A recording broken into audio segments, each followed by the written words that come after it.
Wolfango, when you look at Italy right now, what does it actually tell us? I mean, does it actually make the government more stable, or is that wishful thinking from the markets? I think it's wishful thinking. I think it provides government some relief. Absolutely, no doubt about that. Does it make more stable? No. The coalition remains fragile.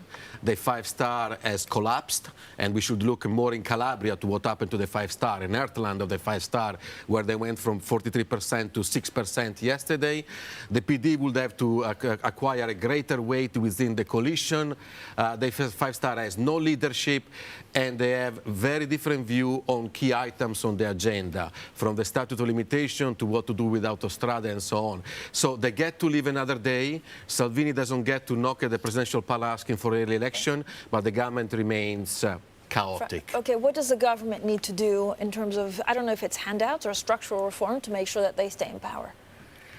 Well, first of all, to stay in power, they need to agree on what they want to do, and that we are not there. On the key items, what to do with Alitalia, with Ilva, Autostrade, the statute of limitation, there is no agreement. So first of all, they should review their priorities, try to create some consensus around that, and then trying to push ahead. The majorities become thinner.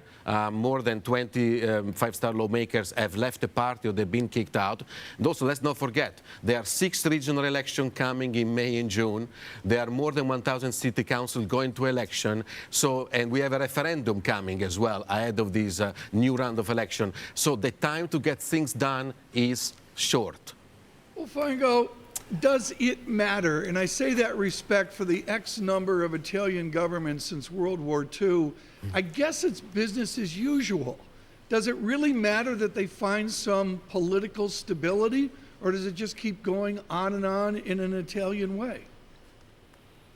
Well, it goes on in an Italian way as long as the market allows Italy to do that, and that is likely to be for the foreseeable future, given the environment where we are. Does it matter? Yes, Salvini is still there. You know, the Lega still managed to get 30%, 31% of the votes in Emilia-Romagna yesterday. So the threat of the populist is there, and the economy is not going anywhere. And you know, and if you look at more structural issues, the demographic outlook for Italy is horrendous. So there are more and more challenges, and with the lack of political stability, they are simply wasting time back home.